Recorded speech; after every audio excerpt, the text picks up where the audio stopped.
السلام عليكم ورحمة الله وبركاته أيها المحبين الكرة القدم. اليوم كلامنا على المنتخب اليمني للناشئين، وهذا كلامنا على المنتخب اليمني للناشئين أنهم لا معسكرات ولا تدريبات ولا مباراة ودية مع منتخبات قوية. ولماذا؟ وهذا السبب الرئيسي هو الاتحاد اليمني وأحمد العيسي.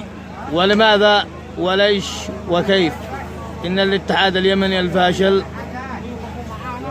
يا اتحاد، كفى لعب، كفى ضحك على المنتخبات اليمنية. وشفتوا ما حصل مع المنتخب في خليج 25 في البصرة.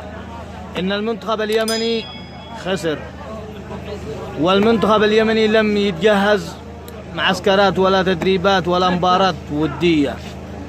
وشفتوا في وسط الملعب لم يجاد اللاعب اليمني كسارات، وهذا السبب الرئيسي هو الاتحاد. يا اتحاد كفى، يا اتحاد الفاشل، انسحب، استقل. أرجو من الناشئين الأبطال والمدرب محمد حسن البعداني والمساعد أن ينسحب من هذه البطولة. لم معسكرات ولا تدريبات ولا مباراة ودية مع منتخبات قوية مثل المنتخب المغربي والمنتخب القوي، المنتخبات القوية. استقل، انسحب من البطولة، مش عيب. أفضل ما تخسر إنك بتواجه منتخبات قوية.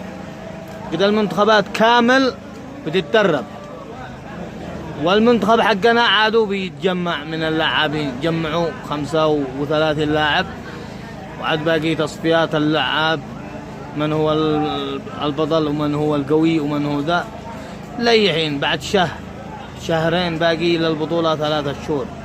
يا اتحاد الفاشل، باقي 3 شهور إلى البطولة، والمنتخب اليمني للناشئين لم يتجهز لا معسكرات داخلية ولا خارجية في الخارج، ولا معسكرات ولا تدريبات ولا مباراة ودية. والمنتخب اليمني يشتي يفوز ويستلم الكاس.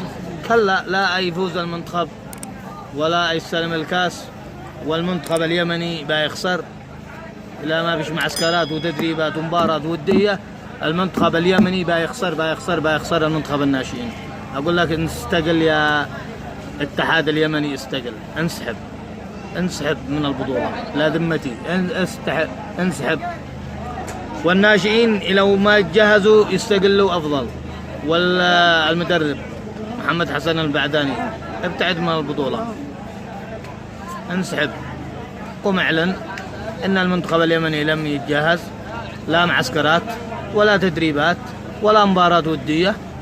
طبيعي، افضل ما يسودوا بوجهي انا زي ما المنتخب اليمني في خليج 25 في البصرة. هذا ما عندي للمنتخب. ونسمع المدرب محمد حسن البعداني ما يقول في كلمة له وهو بيصفي اللاعبين إلى وساطات. تحياتي. ما يخلي الا لاعب يرفع راسه. المدربين ما يشتهروا الا بلاعبين جيدين. لما يفوز الفريق انا اشتهر، وين البعداني يطلعوا السماء. او ما بيفوز الا اللاعب لما يكون الفريق يحتوي على لاعبين جيدين. يعني مش من المعقول ولا يستقيم انه البعداني او غيره. ما وساطه، نحن نقبل وساطه واحده بس. المدربين انا عن نفسي اقبل وساطه. متى تجي تقول لي معي لاعب يا كابتن، معي لاعب ممتاز، اقول لك جيبه، هذا بشوفه. هاي الوساطه اللي نقبلها. اما وساطه سافر لي فلان، هذا لا، ما حصلت لا معي ولا مع غيري. لا تصدقوا. اثبت داخل الملعب واظهر افضل القدرات عندك، والله باشل لك بالغصب. اوكي شباب، انا اتمنى لكم التوفيق. بكره نلتقي، اتمنى تظهروا افضل. يمكن اليوم مرتبكين شادين على نفوسكم قليل. خليك عادي، يعني مش تظهر قدراتك، خليك عادي. بتشنق بتقدر ذي بس قدم اللي عندكم. اوكي شباب.